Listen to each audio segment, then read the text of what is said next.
حضرت ابو بکر نے کہا سکلت کا سوا کلو یا عمر، عمر تجھ پر رونے والیاں روئے، تورات پڑھ رہا، حضور کا چہرہ نہیں دیکھتا، حضور کتنے ناراض ہو رہے ہیں۔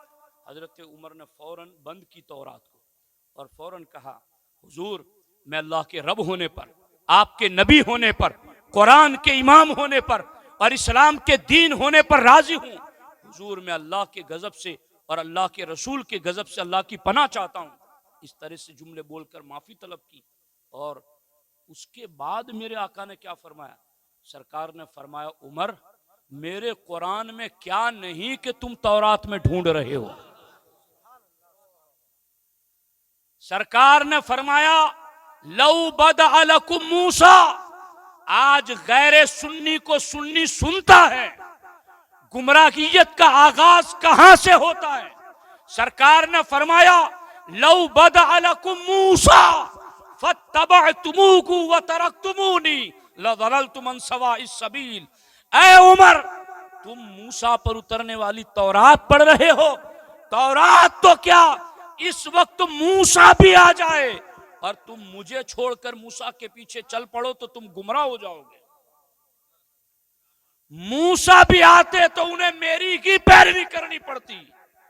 یوں سرکار نے ناراض ہو کر غیروں کی بات پڑھنے سننے سے عمر کو روک دیا۔ جس عمر نے 12 سال تک حضور سے صرف سورہ بقرہ پڑھی ہے، کتنا علم ہوگا عمر کا، کیا شان ہوگی عمر کی۔ شیطان جو بہکانے آتا گئے وہ عمر کے سائے سے بھاگتا ہے، مگر سرکار عمر کو فرماتے ہیں میرا دین آ گیا، اب کسی طرف دھیان مت دو۔ جب سنی عقیدہ سچا ہے، اسی میں ولی ہے، اسی میں غوث ہے، اسی میں قطب ہے، اسی میں مجدد ہے، تو ہم کسی ایرے غیرے کی طرف دھیان کیوں دیں، کسی کی طرف توجہ کیوں دیں؟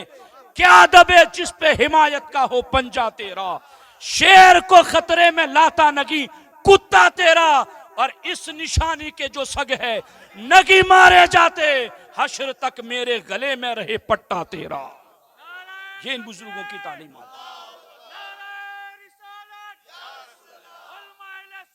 تو میرے دوستو میں یہ بات آپ کو عرض کر رہا تھا کہ یہ سلطان سید اشرف جہانگیر سمنانی کے بعد یہ امام ربانی کی بات، کہ امام ربانی جس دور میں تجدیدی کارنامہ انجام دیتے، اکبر 20 سال تک نیک تھا مگر اس کی گمراہیت کا آغاز کہاں سے ہوا؟ اکبر کے ایک وزیر نے عمارت بنائی، اس عمارت کا نام عبادت خانہ رکھا، اور گمراہیت کا آغاز کہاں سے ہوا؟ اکبر تمام فرقوں کے لوگوں کو ہر جمعرات رات کو وہاں بلاتا، کسی بھی مذہب کا، کسی بھی مسلک کا، اور جمعرات کی رات میں وہاں بیٹھ کر ہر ایک کی بات سنتا۔ جب ہر ایک کی سننا شروع کر دی تو گمراہیت کا آغاز ہو گیا، قدم پھسل گئے، عقیدے کا صحیح گمراہ ہو گیا، عمل کا صالح بے راہ ہو گیا۔ تو اکبر کی گمراہیت کا آغاز بھی وہیں سے ہوا جہاں سے اس نے غیروں کی بات سننا شروع کر دیا۔ میں کہتا ہوں اے سنیوں، صراط الذین انعمت علیہم کا جلوہ تمہارے سروں پر ہے، غوث پاک کی تعلیمات تمہارے پاس ہے، دامن غریب نواز تمہارے پاس ہے، ان مجددین کی تعلیمات تمہارے پاس ہے، پھر ہم کیوں کسی کی طرف توجہ دیں، ہم کسی کی طرف کیوں دھیان لے جائیں؟ ہمیں ہر گھڑی بس یہی لازم ہے کہ سنی عقیدے پر نظر رکھو اور بزرگوں کی تعلیمات پر عمل کرنا شروع کر دو۔ اب یہاں دیکھو یہ جو امام ربانی ہیں کیا فرماتے ہیں، چونکہ یہ بات بھی بڑی کڑوی ہے اور خود سنیوں کی محفل میں بھی یہ بات کرنا بہت زیادہ لوگ سوچتے ہیں اس پر، مگر میں کر لیتا ہوں چونکہ میری اپنی تو ہے نہیں، یہ ہمارے بزرگوں کی بات ہیں، ہم تو صرف بس ناقل ہیں، ان کی بات پہنچانے والے ہیں، مگر یہ بھی ہمارے لیے ایک نجات کا ذریعہ ہے۔ یہ مخدوم پاک نے جو یہ کہا کہ لباس یہ عین پیر نہیں، صفات پر اپنانا ضروری ہے، بزرگ کی تعلیمات پر عمل کرنا ضروری ہے، اسی کو حضرت امام ربانی نے یہ پہلی جلد کے مکتوب نمبر 36 میں ذکر کیا، اور حافظ غلام صاحب اس میں بھی یہ مطابقت دیکھی۔ لطائف اشرفی میں باطل فرقوں کا جو رد کیا مخدوم پاک نے، وہ بھی لطیفہ نمبر 36 ہے، اور اس میں لطیفہ نمبر 36 کے اندر امام ربانی کیا فرماتے ہیں؟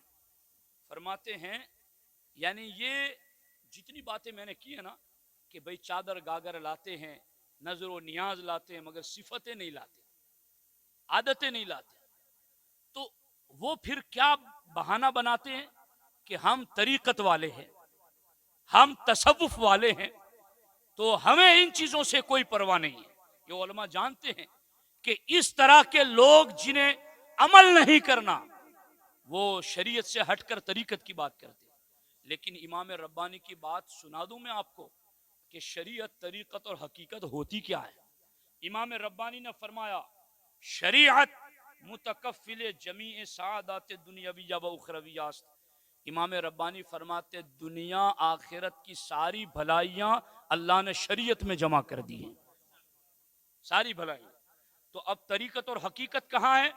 فرماتے ہیں طریقت و حقیقت خادمان شریعتاً، کہ طریقت اور حقیقت یہ دونوں شریعت کی خادم ہیں،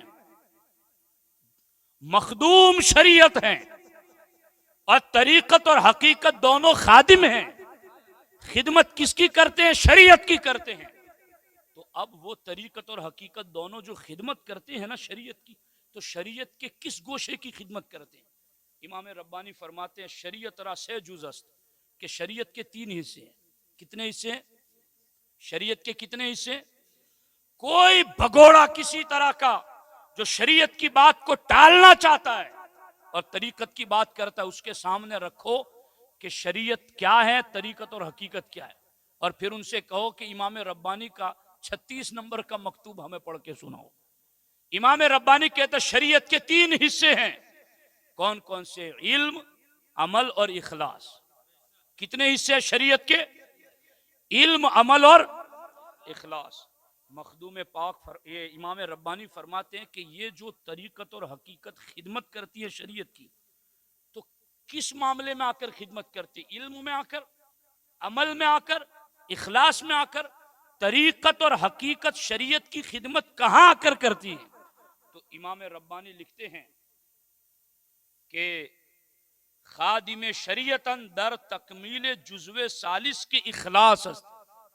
فرماتے ہیں یہ طریقت اور حقیقت دونوں شریعت کی خادم ہیں، اور شریعت کی خدمت کہاں آ کر کرتی ہیں؟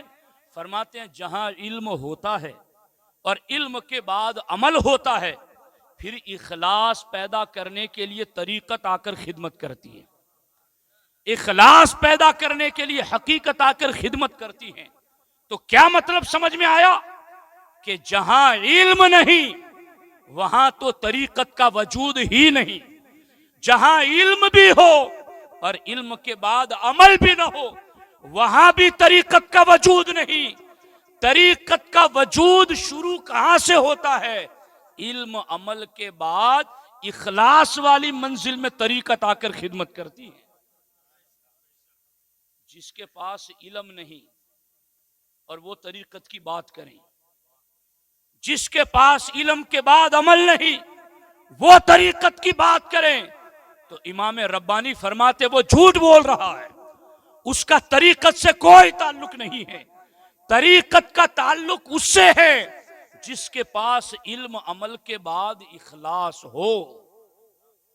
یہ ہے امام ربانی کی تعلیم۔ اب میں اخیر میں ایک حصہ پڑھ دیتا ہوں، اور ایسے باتیں تو میں نے بڑے نشانات لگائے ہوئے ہیں، مگر سنی ہونے کے بارے میں یہ میں ایک قول پڑھ دیتا ہوں امام ربانی۔ سنیں گے آپ دھیان سے؟ سنیں گے انشاءاللہ عز و جل؟ سنیے دھیان سے۔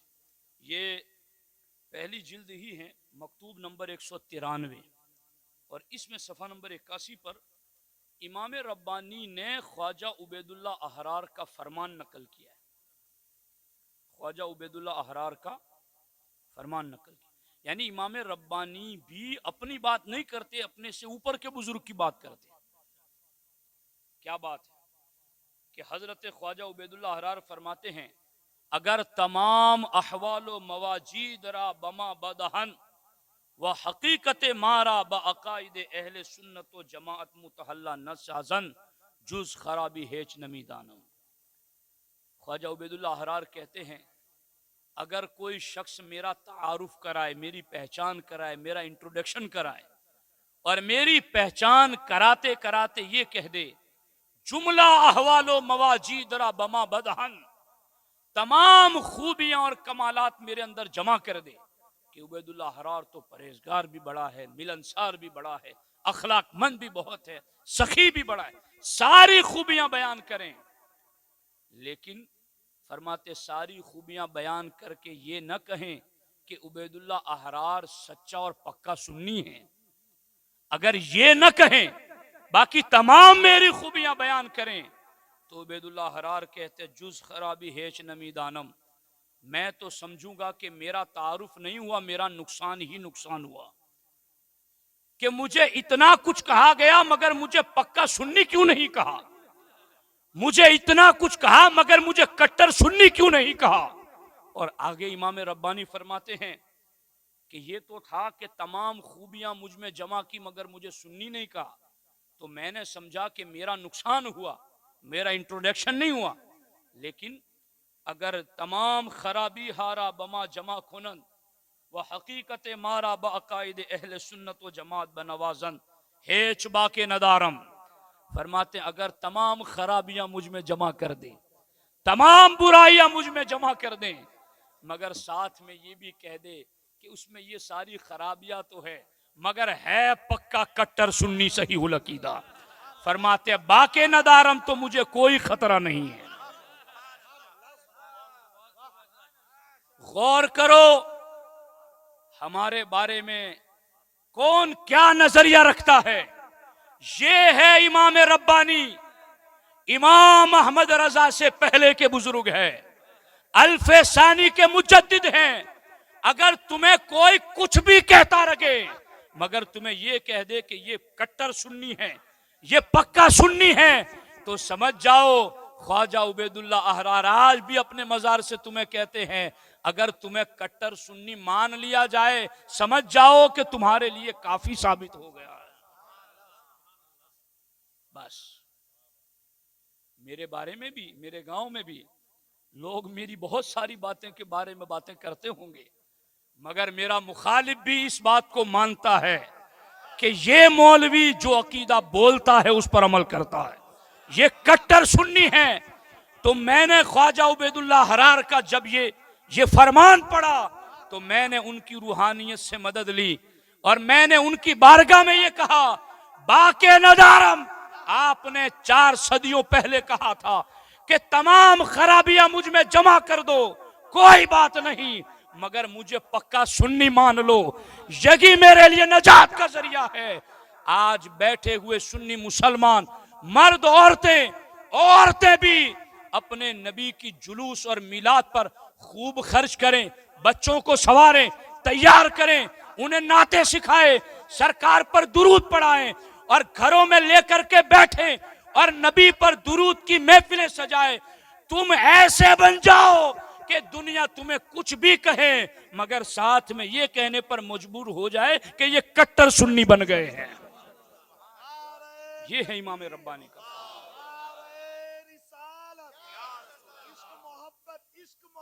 اعلی حضرت اعلی حضرت اعلی حضرت اعلی حضرت. دوستان محترم زندہ باد زندہ باد. دوستان محترم بس ان بزرگوں کی تعلیمات سے ہمیں وابستہ ہونا ہے.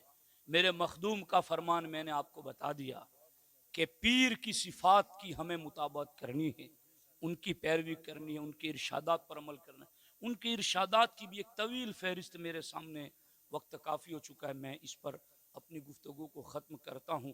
گفتگو کا خلاصہ یہ نکلا ہے کہ سرکار مخدوم پاک کی شان اللہ نے بہت بلند فرمائی ہے مگر آپ اتنے بیزی تھے، پوری سلطنت سنبھالنا ہے مگر پھر بھی اللہ کا ذکر 10 سال تک دل سے کرتے رہے.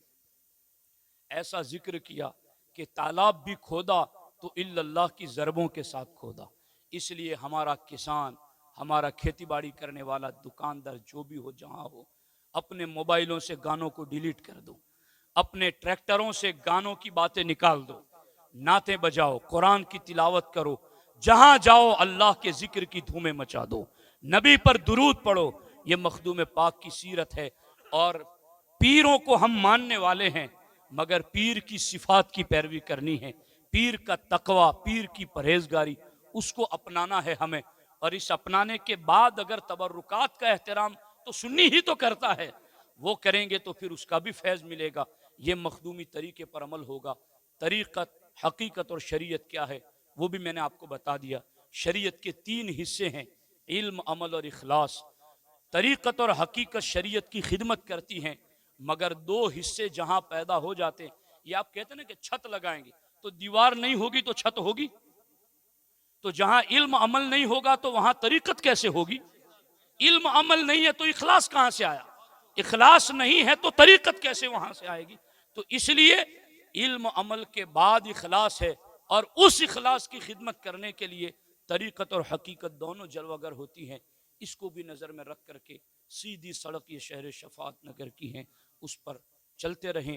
اللہ کریم کی بارگاہ میں دعا ہے، اللہ جل مجدہ الکریم اپنے پیارے محبوب بندوں کے صدقہ و طفیل ہم سب کی مغفرت فرمائے، اور اللہ تعالی ہمیں صراط مستقیم پر استقامت نصیب فرمائے۔ پھر سے میں گزارش کر دیتا ہوں عورتوں کے حوالے سے کہ راستے کو صاف ستھرا رکھیں، ہو سکے تو جھاڑو لگا دیا کریں اپنے اپنے گھروں کے آگے، اور پانی کو نہ بہائے تاکہ ایک پرسکون ماحول میں نبی کا میلاد منایا جاتا رہے۔ اللہ تعالی ہم سب کو عمل کی توفیق عطا فرمائے۔ السلام علیکم ورحمۃ اللہ وبرکاتہ۔